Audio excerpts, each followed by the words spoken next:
ఒకటి కూర్చోండి మంచిది. ప్రభునందు ప్రియమైన వాళ్ళారా,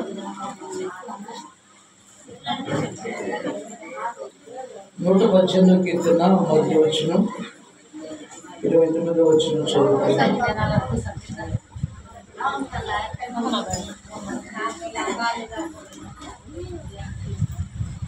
చదవడానికి 118.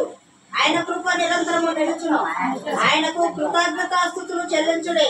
ఆయన కృప నిరంతరము నిలుచునని ఇశ్రాయేలీయులు అందురుగాక. ఆయన కృప నిరంతరము నిలుచునని ఆరోను వంశస్థులు అందురుగాక. ఆయన కృప నిరంతరము నిలుచునని యెహోవా యందు భయభక్తులు గలవారు అందురుగాక. 29వ వచనం. యెహోవాను ఆశ్రయించుట మేలు, రాజులను నమ్ముట కంటే యెహోవాను ఆశ్రయించుట మేలు.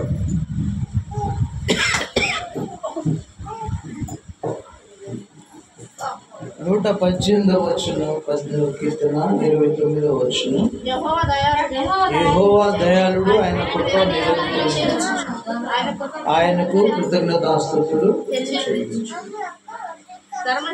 చాలమ్మా, చాలు. పిల్లలు గమనించండి, దేవుడు దయగలిగినటువంటి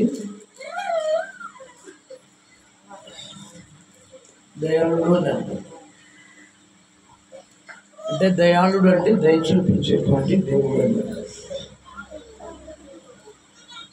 లోకంలో మనకి ఐశ్వర్యమైన, ఆశీర్వాదమైన, ఆయుష్ అయిన, సమృద్ధి జీవమైన, ఆహారమైన ఆయన దయ నరు.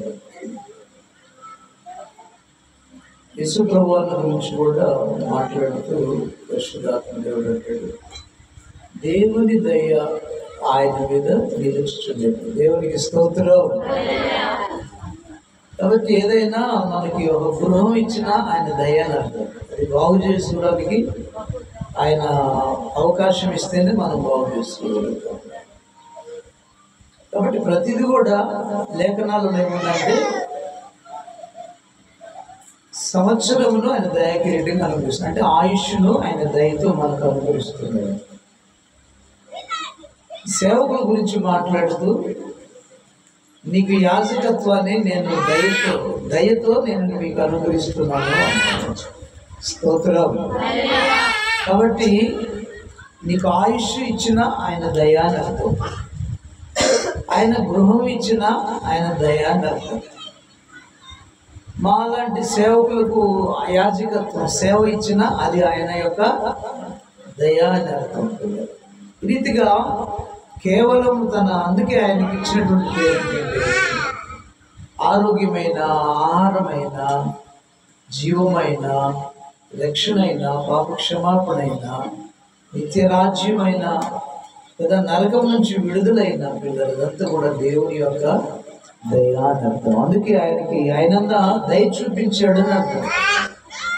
మానవులు వాళ్ళంతటా వాళ్ళు కట్టుకోలేరు, వాళ్ళంతటా వాళ్ళు జీవించలేరు, ఆయుష్ను పొడిగించుకోలేరు. తమ ఎత్తు చేసుకోలేరంట, తక్కువ చేసుకోలేడంట.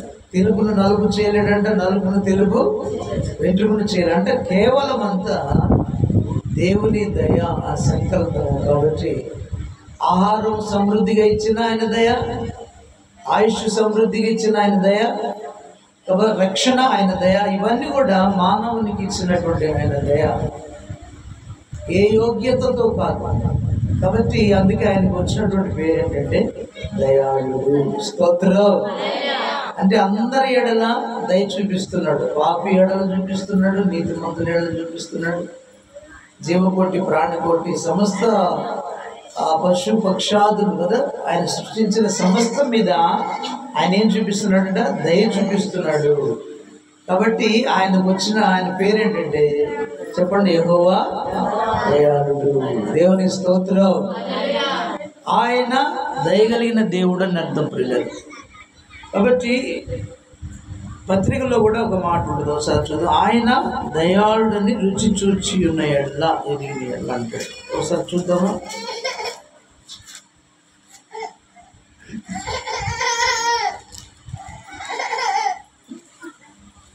పేతురు రాసిన మొదటి పత్రిక 2వ అధ్యాయం 1వ వచనం. పేతురు రాసిన ప్రభువు దయాళుడని మీరు రుచి చూసిన యెడల సమస్తమైన దుష్టత్వములు, సమస్తమైన కపటములు, వేషధారులు, అసూయ. చాలు ఒకసారి ఆ మాట మొదటి ఒక లైన్ చాలు. ప్రభువు దయాళుడని మీరు రుచి చూచిన యెడల. చాలా రుచి చూడాలి అన్నమాట. ఎవరంటే అక్కడ యెహోవా దయాళుడు అంటాడు, ఇక్కడ ప్రభు దయాళుడు అంటాడు. మన ప్రభు అయిన యేసు దయగలిగిన దేవుడు. ఎంత ఘోర పాపినైనా చెంత చేర్చుకుంటాడు. నీతిమంతుల మీద కూడా అనీతిమంతుల మీద కూడా ఏం చేస్తున్నాడు? వర్షాన్ని వర్షింపజేస్తున్నాడట, భూమి చేత తన ఫలాలు ఇస్తున్నాడట. వాళ్ళందరినీ ఫలాలు ఇచ్చి పోషిస్తున్నటువంటి దేవుడు కాబట్టి కదా. ఆయన నీతిమంతుడని లేదు, అనీతిమంతుడని కదా, పాపి అని వాళ్ళకి పెట్టుకుండా ఉండలేదు, ఇవ్వకుండా ఉండలేదు. నీతిమంతుడని ఆయనకి ఇస్తూ ఉండలేదు. అందరి ఎడల ఆయన దయ చూపిస్తున్నాడు. దీనుల ఎడల దయ చూపిస్తున్నాడు, అహంకారుల ఎడల కూడా కృప చూపిస్తూనే ఉన్నాడు. పిల్లరా, సమస్త మానవాడి ఎడల ఆయన దయ చూపిస్తున్న దేవుడు కాబట్టి ఆయనకు మనమట రుచి చూడాలంట. ఆయన దయాళుడు అని రుచి చూడాలి. స్తోత్రం చెప్పాలి చేతులు హల్లెలూయా. కాబట్టి దయాళుడని మనం రుచి చూచి ఉన్న ఎడల అంటాడు. కాబట్టి మనం అంటే ఏం చేయాలి? సమస్తమైన దుష్టత్వాన్ని విడిచిపెట్టాలి. దయాళుడని రుచి చూస్తే ఆయన మంచి దేవుడు అని మనం తెలుసుకుంటే కదా, సమస్త కపటాన్ని, దుష్టత్వాన్ని మనం విడిచిపెట్టాలి. కాబట్టి ప్రభునందు ప్రియులారా, కాబట్టి ఈ గృహాన్ని దేవుడు కట్టాడు. ఈ గదిని శుభ్రం చేసుకోవడానికి ఆయన దయ చూపించాడు. అందరూ బట్టి స్తోత్రం చెప్పండి, చేతులు చెప్తాం హల్లెలూయా. అయితే ప్రియులారా, భౌతిక సంబంధమైన ఇల్లు మనం కట్టుకున్నాం. అయితే ఆ ఇంటిలో ఏమేమి ఉండాలో కొన్ని మాటలు మీకు వాక్యానుసారం చూపించి నేను ముగిస్తాను. 118వ కీర్తన 16వ కీర్తన అనుకుంటా, ఒకసారి చూద్దామా? 116వ కీర్తన 15వ వచనం ఒకసారి చూద్దాం. ఆ గృహంలో మనకి దేవుడు ఇచ్చినటువంటి గృహంలో అయ్యో ఆయన దృష్టికి విలువగలది. యెహోవా, నేను నిజముగా నీ సేవకుడినై. క్షమించు, ఒక్క నిమిషం అది 116వ కీర్తన 118 అనుకుంటా. ఆయన ప్రజలందరి ఎదుటను యెహోవా మందిర ఆవరణంలోను 118:15 అమ్మా. నీతిమంతుల గుడారంలో రక్షణను గూర్చి ఉచ్చార సునాదము వినబడును. యెహోవా దయ రక్షణ హస్తము సహస కార్యములను చేయును. చాలు 116 కీర్తన 12 వచ్చిన అమ్మ. నేను 15 అన్నాను, 12 వచ్చి. యెహోవా నాకు చేసిన ఉపకారములన్నిటికీ నేను ఆయనకి ఏమి చెల్లించును? రక్షణ పాత్రమైతే కృతజ్ఞతాస్తుతులు చేత పుచ్చుకొని యెహోవా నామమున ప్రార్థన చేసేదరు. యెహోవాకు నా మొక్కుబడులు చెల్లించెదను. ఆయన ప్రజలందరి ఎదుటనే చెల్లి. పిల్లరా, గృహంలో దేవుడు మనకి ఇచ్చినటువంటి గృహంలో ఆయన చేసిన ఉపకారాలను మరి మర్చిపోకుండా, పిల్లరా, ఆయన రక్షణ కూర్చున్నటువంటి ఉత్సాహసునాదాలు ఉండాలంట. గృహంలో ఏముండాలమ్మా? దేవుని కూర్చున్నటువంటి నీతిమంతుల గుడారములలో రక్షణ కూర్చున్న ఉత్సాహసునాదాలు వినపడుతూ ఉండాలి. ఆ గృహం అంటే నీతిమంది ఎవరైతే క్రీస్తుని అంగీకరిస్తారో, రక్తంలో కడగబడతారు, నమ్మి బాప్తిసం తీసుకుంటారు, వారిని ఆయన నీతిమంతులుగా తీర్చాడు. నీతిమంతుల గుడారాలు ఏముండాలి? ఆయన రక్షణ కూర్చున్నటువంటి ఉత్సాహసునాదాలు, అంటే ఆయన కూర్చున్నటువంటి పాటలే ఉండాలి, వేరే ఉండకూడదు. దేవుని స్తోత్రం చెప్పండి. సినిమా పాటలు, లోక సంబంధమైనటువంటివి, సీరియల్స్, ఇవన్నీ ఉండకూడదు అన్నారు. నువ్వు నీతిమంతుడవు, నీతిమంతురాలు అయ్యావంటే, క్రీస్తు రక్తంలో కడగబడ్డావంటే, ఆయన బిడ్డగా మార్చబడ్డావంటే, నీ ఇంటిలో అవి వినిపించకూడదు. సినిమా పాటలు వినపడవు, సీరియల్స్, సినిమాలు కదా, ఇవన్నీ ఉండకుండా ఆయన నీకు చేసిన ఉపకారాలు మర్చిపోకుండా పిల్లగా ఆయన రక్షణ కూర్చున్న ఉత్సాహ సునాదాలు, ఆయనను కూర్చున్నటువంటి ఉత్సాహ సునాదాలు పాటలు ఉండాలి అని అర్థం పిల్లలు. రెండవది మనం గమనిస్తే మరొక వచ్చిన గమనిద్దామా, ఆయన మన ఇంటిలో లూకా సువార్త 19వ అధ్యాయము గుర్తుపెట్టుకోండి, 4 వచనాలు చూపిస్తే నేను ముగిస్తాను. ఒకటంట, మన ఇంటిలో రక్షణ కూర్చున్న ఉత్సాహ సునాదాలు, దేవుని కూర్చున్న స్తుతి పాటలే, ఆయన యొక్క గొప్పతనాన్ని కూర్చున్నటువంటి గానాలే పాటలే ఉండాలి. కానీ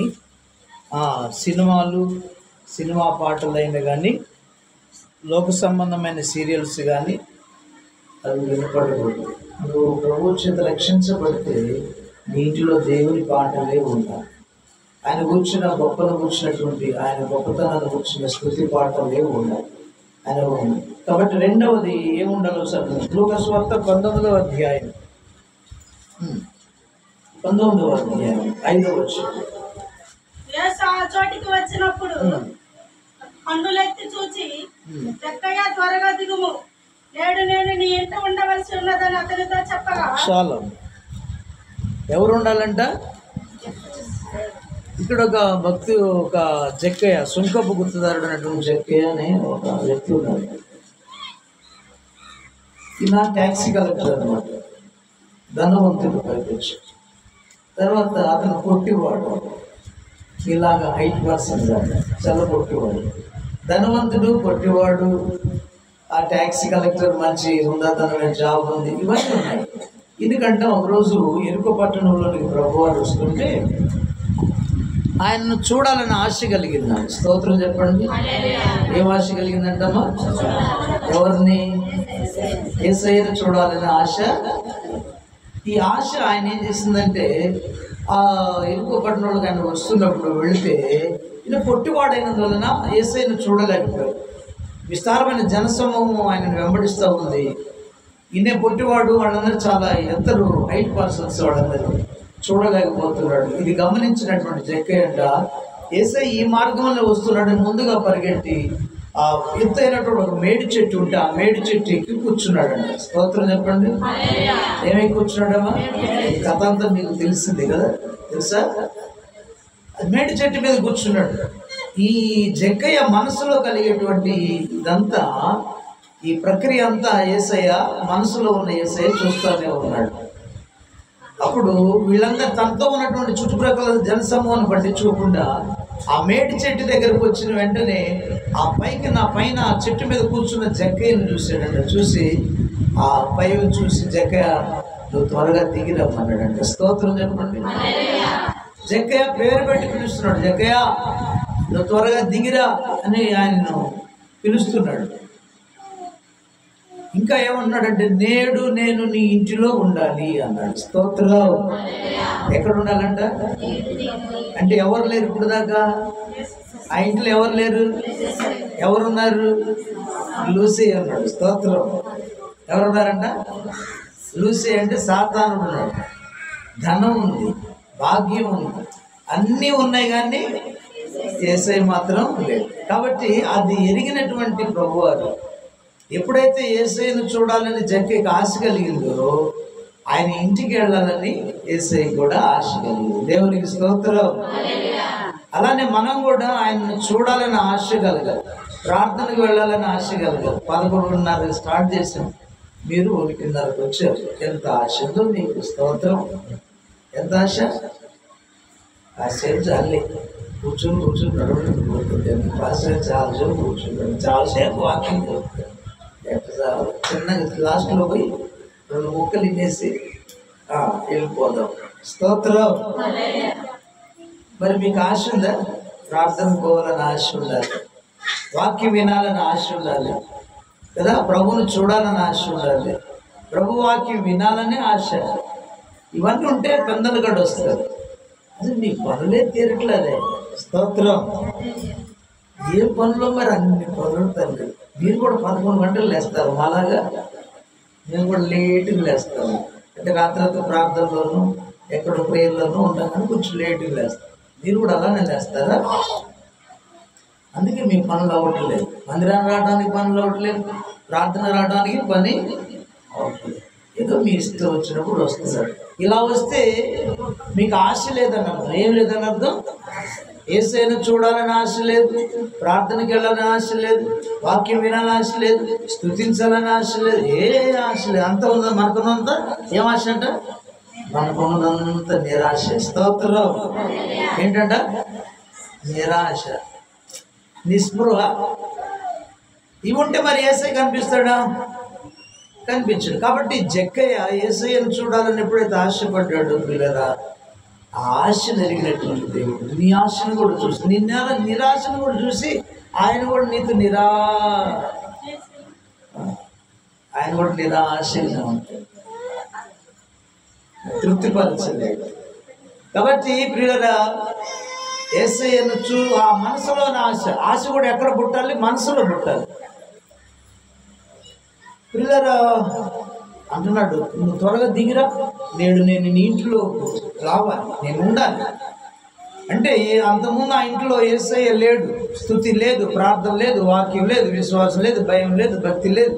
ఆ ఇంట్లో ఏమీ అయితే ధనం ఉంది, బలం ఉంది, బలం ఉంది, అన్నీ ఉన్నాయి. కానీ యేసయ్య అలాగే మనం కూడా అన్నీ ఉంటే ప్రయోజనం ఏం? ప్రయోజనం ఈ లోకంలో బ్రతకడానికి ఉపయోగపడతాయి అవి. యేసయ్య నిత్యత్వానికి ఉపయోగపడు, పరలోక రాజ్యం ఇవ్వడానికి ఆయన చేసే భక్తి, ఆయన ఉంటే మనకు ఆశీర్వాదం. ఇహ పర సంబంధమైన ఆశీర్వాదం, 2 ఆశీర్వాదాలు, ఫిజికల్, మెంటల్, స్పిరిచువల్ బ్లెస్సింగ్స్ మనకి ఇస్తాడు. 3 రకాల ఆశీర్వాదాలు ఇస్తాడు. దేవునికి స్తోత్రం. నీ భౌతిక సంబంధమైన ఆశీర్వాదం ఇక్కడ ఉపయోగపడుతుంది. ఆత్మ సంబంధమైన ఆశీర్వాదం పరలోకంలో నీకు యేసయ్య ఇస్తాడు. మానసిక సంబంధమైన ఆశీర్వాదం, మనసు ప్రశాంతంగా ఉంటేనే కదా వాక్యం అనగా. అంటే మెంటల్ బ్లెస్సింగ్స్, అంటే నీ మనసును స్థిరంగా ఉంచుతాడు, నీ మనసును బాగా దేవుని వాక్యం చేత నింపుతాడు, నీ మనసులో దేవుని ఆశను ఉంచుతాడు. అవి మెంటల్ బ్లెస్సింగ్స్. దేవునికి స్తోత్రం. కాబట్టి ప్రియులరా, నేను నీ ఇంట్లో ఉండాలని ఎప్పుడైతే జగ్గయ్యతో చెప్పాడు, జగ్గయ్య త్వరగా దిగి వచ్చి తన ఇంట్లో చేర్చుకున్నాడు. దేవునికి స్తోత్రం. ఇంట్లో చేర్చుకున్నాడు.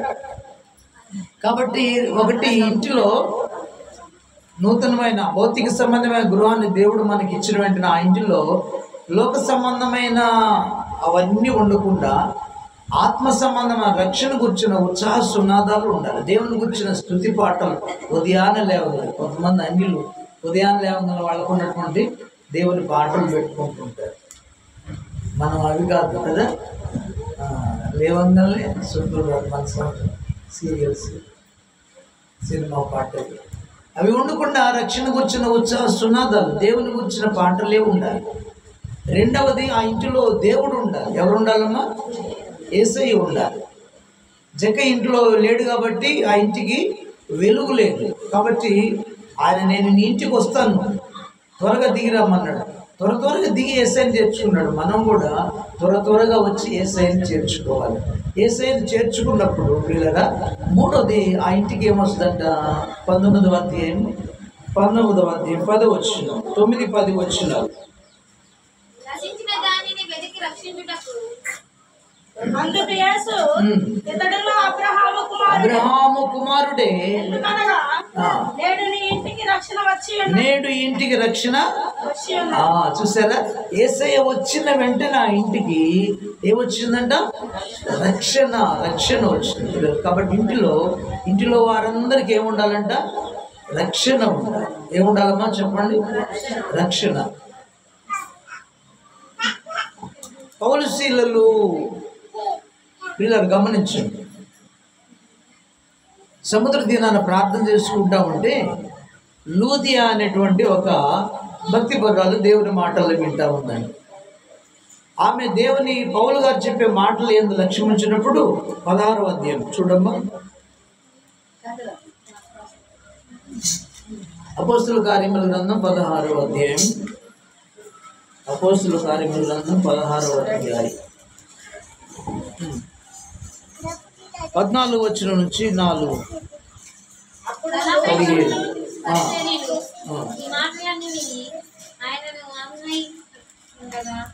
ఆయన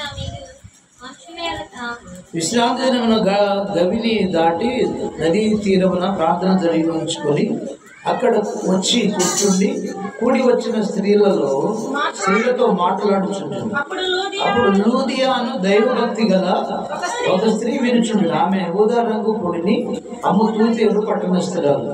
ప్రభు ఆమె హృదయములు తెరిచిన కనుక పౌలు చెప్పిన మాటలు ఎందుకు లక్ష్యం ఉంచింది. ఆమెయు ఆమె ఇంటి వారందరూ బాప్తిసం పొందినప్పుడు చాలా చాలా ప్రియులను గమనించండి. దేవుని మాటలు ప్రభు ఆమె హృదయం తెరిచినప్పుడంట పౌలు చెప్పిన మాటలు వింటూ లక్ష్యం ఉంచిందంట. ఆయన మాటల మీద లక్ష్యం ఉంచింది. ఆ మాటలు ఏం చేసినాయంటే తనకు ఆమె ఇంటి వారు బాప్తిసం పొందినప్పుడు దేవుని స్తోత్రం చెప్పండి. వాళ్ళందరూ దేవుని మాటలు ఆమెకు రక్షణ ఇచ్చి, రక్షణ ఎలా వస్తుంది? మార్క్స్ వార్త 16 నమ్మి బాప్తిసం పొందినవాడు రక్షింపు కదా. ఏమంట ఎలా రక్షణ ఎలా దొరుకుతుంది?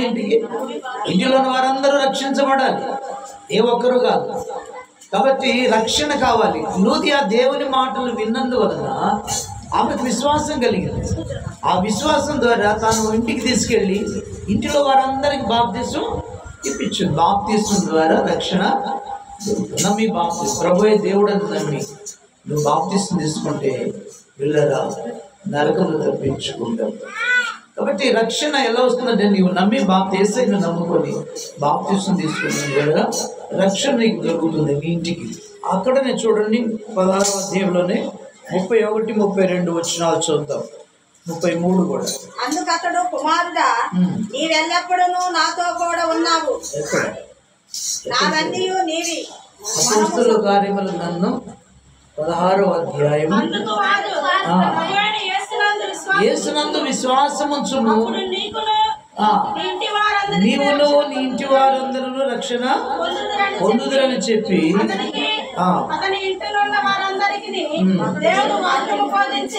బోధించి ఇంటికి తీసుకొని వచ్చి గాయములను కట్టి అతడును అతని ఇంటి వారందరూ బాప్తిసం పొందిరి. మరియు అతడు వారిని ఇంటికి తోడుకొని వచ్చి భోజనం పెట్టి దేవుని విశ్వాసం ఉంచిన వాడై తన ఇంటి వారందరితో కూడా ఆనందించారు. దేవునికి స్తోత్రం. ఇక్కడ జైలర్ ఉన్నారు, చెరసాల నాయకుడు. పౌలు శీలలు దేవుని సువార్త ప్రకటిస్తూ ఉంటే పుతోను దేవును వెళ్ళగొట్టినప్పుడు అక్కడ వాళ్ళని కోడలతో కొట్టి చెరసాల్లో పడేసారు.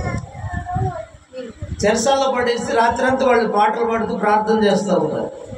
పిల్లరా ప్రార్థన చేస్తూ ఉన్నప్పుడు పెద్ద భూకంపం వచ్చింది. చెరసాల పునాదులు తిరిగిపోయి తలుపులన్నీ తెరుచుకుని వాళ్ళ సంఖ్యలన్నీ ఊడిపోయింది.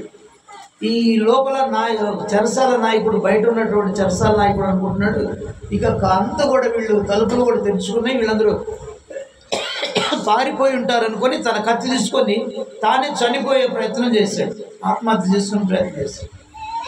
అప్పుడు పౌలు గారు అంటాడు, నువ్వేమి హాని చేసుకోవద్దు, మేము ఇక్కడే ఉన్నాం, నువ్వు ఎక్కడికి పారిపోలేదంటే వాళ్ళ మంచితనాన్ని ఆయన గ్రహించిన వాడై వాళ్ళని తీసుకొచ్చి బయటికి వాళ్ళు అడుగుతున్నాడు, ఇలా రక్షణ పొందాలంటే నేనేమి చేయాలన్నాడు.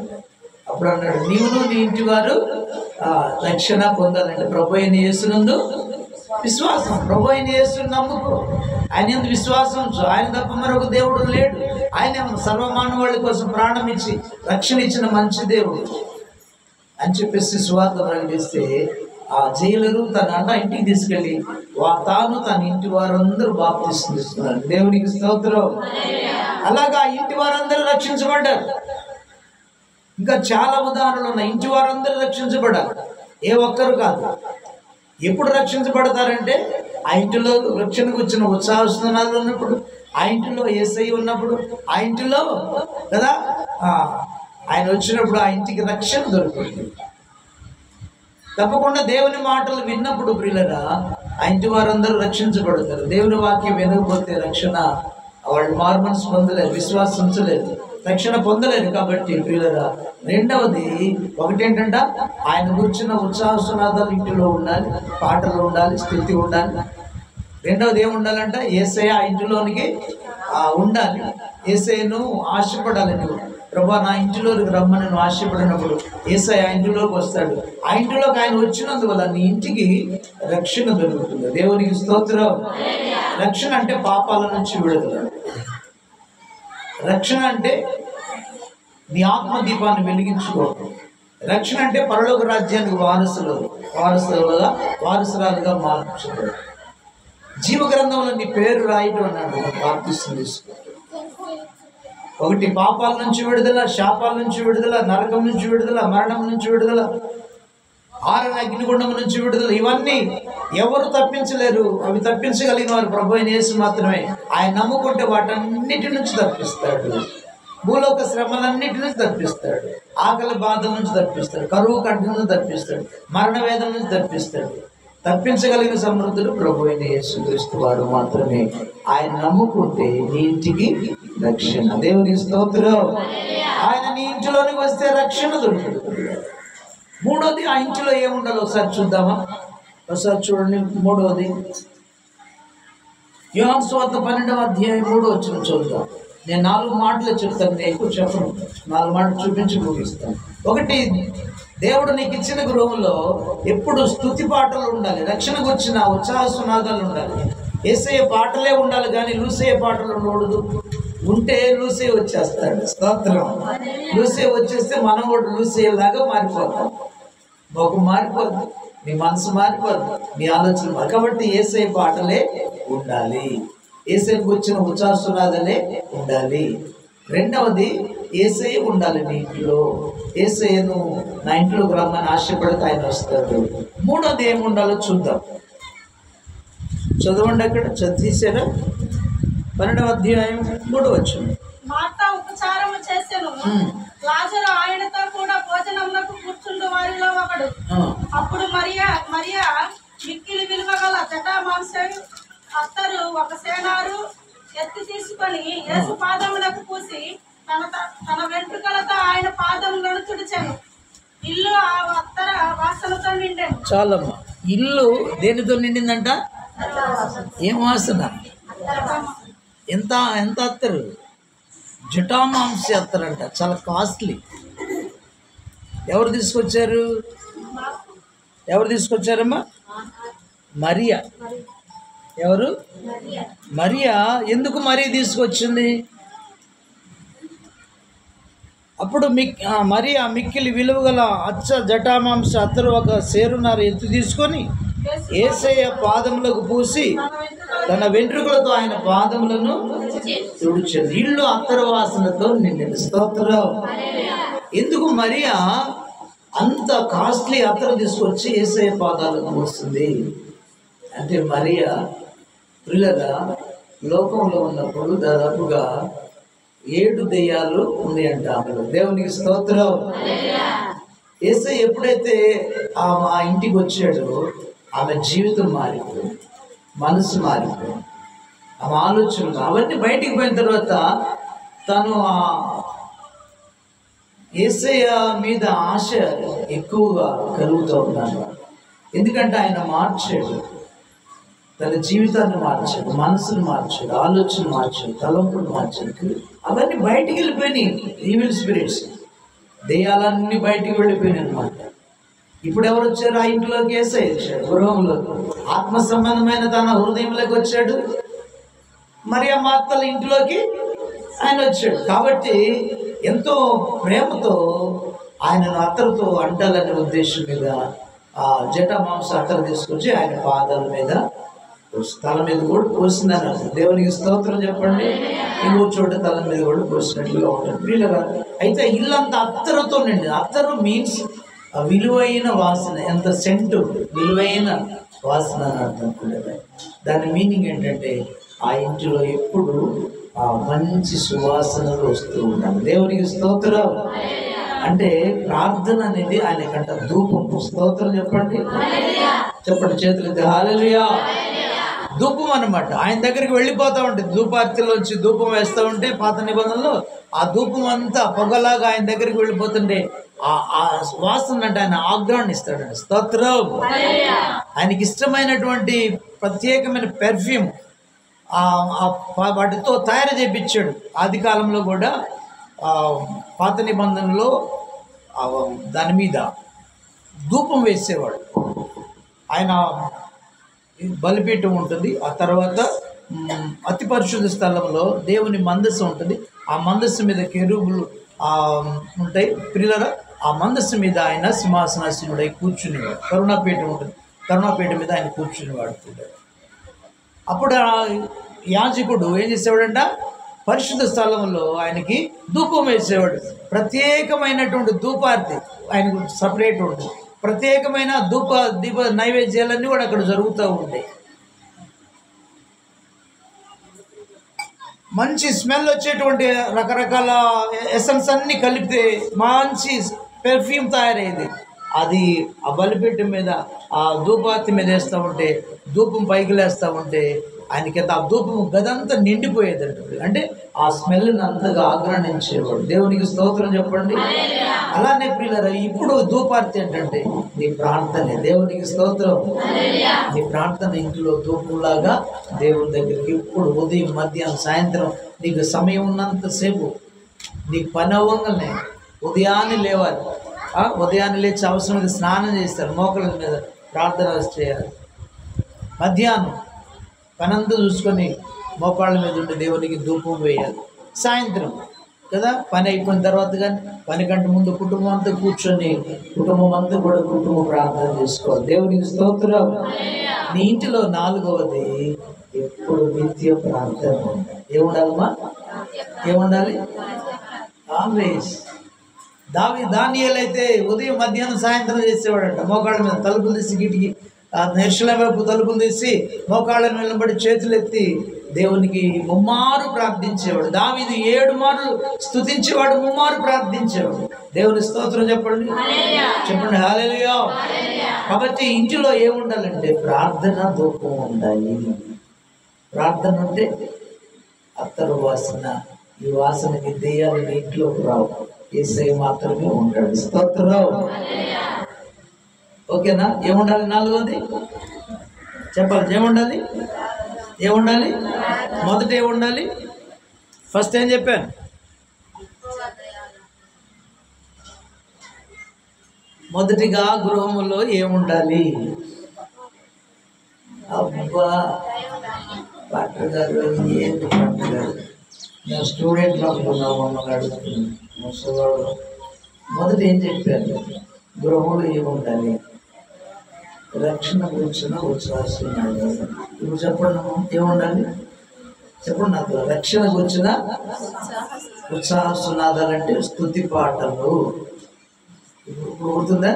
ఏముండాలి? మొదటిగా ఉదయాన్నే లేవగానే దేవుని యొక్క స్తుతి పాటలు ఇంటిలో ఉండాలి. రెండోది ఎవరు ఉండాలి? యేసయ్య ఉండాలి ఇంట్లో. అమ్మా యేసయ్య నాకు నేను చెప్పుకుంటున్నా, స్తోత్రం నాయన. రెండోది ఎవరు ఉండాలి? యేసయ్య ఉండాలి. యేసయ్య ఉండాలంటే నువ్వు ఆశపడాలి జక్కేలాగా. అప్పుడు యేసయ్య నీ ఇంట్లోకి వస్తాడు. నీ ఇంటిలోకి వస్తే ఇంటి నిండా ఏముంటుంది? ఇంటిలో వారందరికీ రక్షణ ఉంటుంది. మూడోది ఏముండాలి? ప్రార్థన ఉండాలి. దేవుని స్తోత్రం చెప్పండి. చెప్పండి హల్లెలూయా. ఏముండాలంట? అందరూ ముమ్మారు ప్రార్థించే అనుభవంలోకి రావాలి. ప్రార్థన ధూపము నిత్యము లేస్తూ ఉంటే సాతాను ప్రవేశం, దుష్టుని ఎదిరించడం అని అర్థం ప్రార్థన ద్వారా. అప్పుడు నీ ఇంట్లోకి యేసయ్యే ఉంటాడు, కానీ ఆత్మ సంబంధం ఇంట్లో ఆయనే ఉంటాడు. 4వ విషయం ఒకసారి చూద్దాం. నేను 4 మాటలు చూపిస్తాను, గమనించండి ప్రియులారా. అపోస్తల కార్యముల గ్రంథం 16వ అధ్యాయం 31వ వచనం.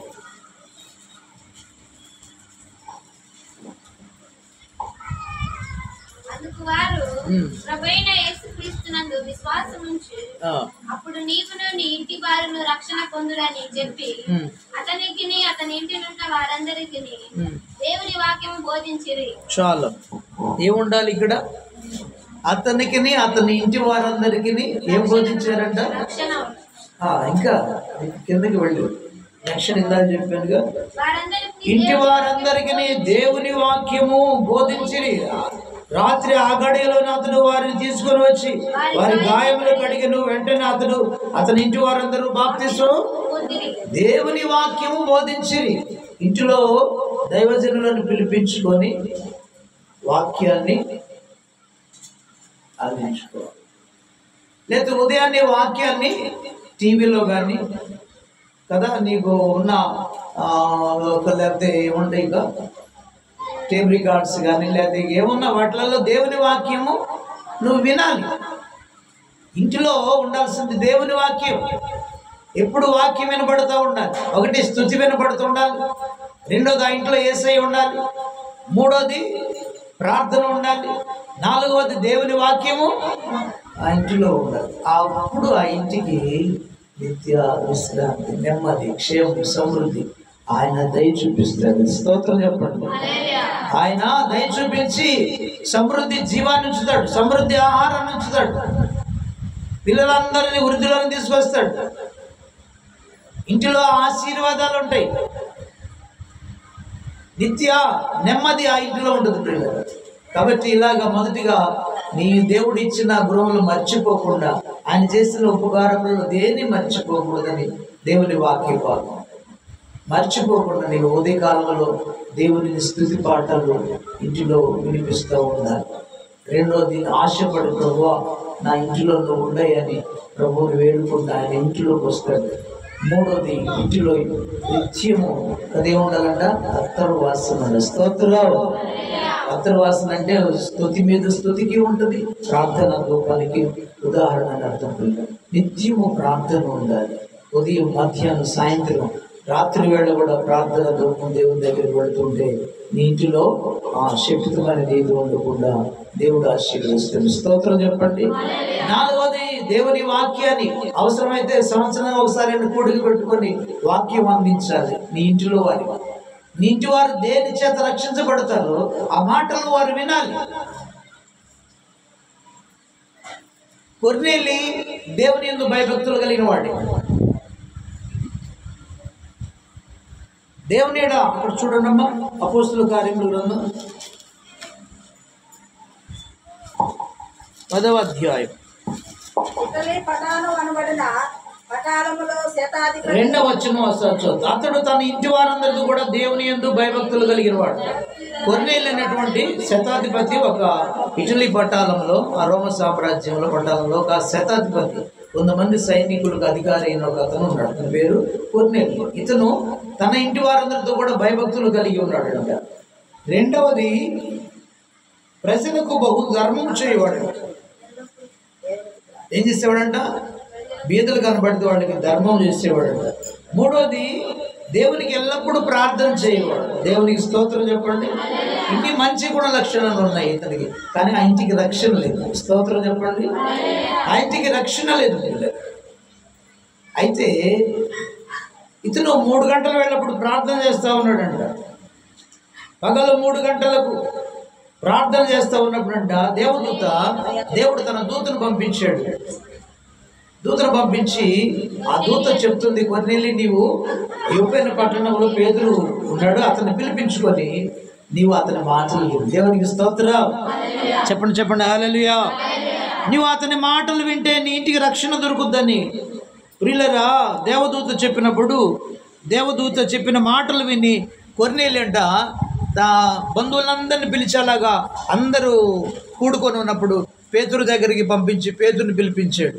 పేతురు వచ్చేలోపు సమాజముగా తన బంధువులు, స్నేహితులు అందరూ కూడా, ఉద్యోగ సైనికులందరూ కూడా కూర్చుని ఉన్నారంట. పేతురు గారి దేవుని మాటలు అందించాడు. దేవునికి స్తోత్రం చెప్పండి. ఒకసారి చూద్దామా? 11వ అధ్యాయము 14 వచనం చదువుమా. 11-14. నీవును జాగ్రత్తగా వినడి.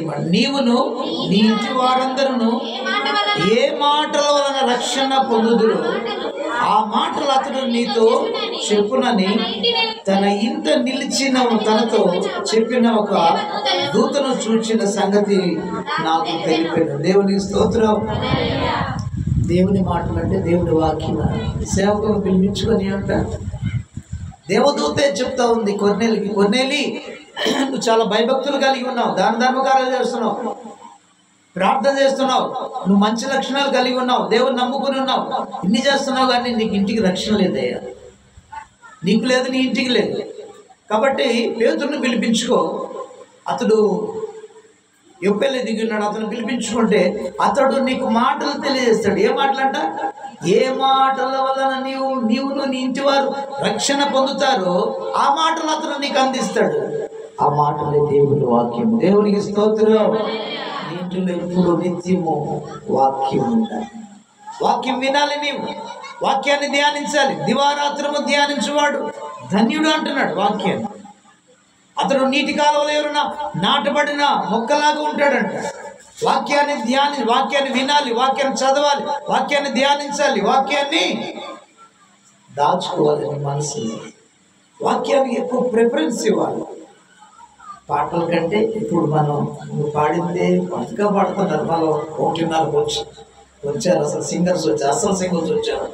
ఇక ఆ 4 సింగర్స్కి ఇస్తే మళ్ళీ 2 గంటలు.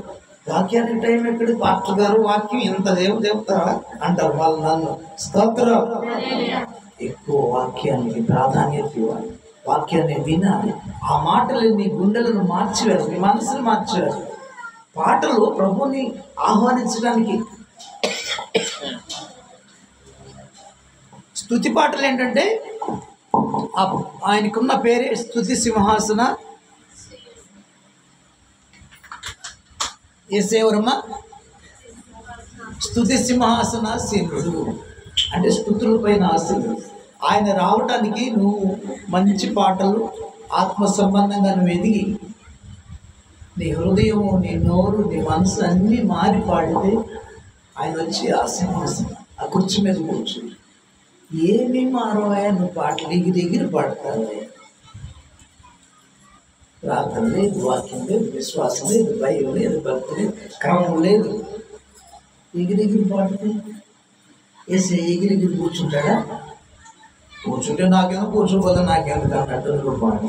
అంటే నువ్వు ఎవరికి పాడుతున్నావు, దేనికి పాడుతున్నావు, ఎలా పాడుతున్నావు నీకే తెలియట్లేదు అన్నట్టు. ఆయన నీవు వేసే స్తుతి సింహాసనం మీద ఆశీర్వదవు. నీ పాట ఆయనకి ఇష్టమైతే అది స్తుతి సింహాసనం అని అనుకో. స్తుతి సింహాసనం అంటే కుర్చీ అని అర్థం.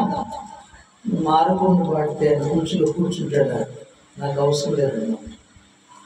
కాబట్టి ప్రభునందు ప్రియవేదాలు ఇది నా పరిశుద్ధాత్ముడు గృహం ఇవ్వగానే సరిపోదు. ఆయన దయదలిచి మనకి గృహం ఇస్తాడు, ఆయన దయదలిచి మనకు ఆహారం ఇస్తాడు. ఆయన దయాళుడు కాబట్టి మనకి రక్షణ, పాపక్షమాపణ, రక్షణ, నిత్య జీవం, నరకం నుంచి విడుదల, మానవులకు కావలసిన అవసరతలన్నీ, ఆహారము, అన్నపానీయాలన్నీ కూడా మనకి దయతో ఆయన అనుగ్రహిస్తూనే ఉన్నాడు. ఆయన దయాళుడు కాబట్టి ఆయన ఇచ్చినందుకు గృహం ఇస్తున్నాడు, గృహాలు ఇస్తున్నాడు. నీకు ఉన్న సామర్థ్యాన్ని ఇచ్చి కట్టుకునే అవకాశం ఇస్తున్నాడు. కట్టకపోతే ఎవరు ఇల్లు కట్టుకోలేరంట కదా. యెహోవా ఇల్లు కట్టని ఎడలా వాడు ఎంత ప్రయాసపడ్డా కట్టుకోలేడు. కాబట్టి దేవుని దయ. ఈ గృహాన్ని ఎన్ని సంవత్సరాలు కట్టుకున్నారు కానీ ప్లాస్టిక్ లేదా. ఇప్పుడు గోడలు వచ్చింది, ప్లాస్టిక్ వచ్చింది. స్తోత్రం చెప్పండి మరి గట్టిగా హల్లెలూయా. కాబట్టి అది ఈ సమయంలో ఆయన బాగు చేశాడు, నివాస యోగ్యంగా చేస్తున్నాడు. చక్కగా బాగుంది కదా. అందరూ దేవుని స్తోత్రం చెప్పండి. చేతులెత్తండి మరి. మీకు ఇష్టమైంది అని అర్థం. చేతులు ఎత్తుంది మంచిగా ఉంది కాబట్టి ఇల్లు మంచిగా ఉంటే యేసయ్య కూడా వస్తాడు. ఇంట్లోనికి ఆయన రావాలంటే ఉదయకాలం స్థితి ఉండాలి.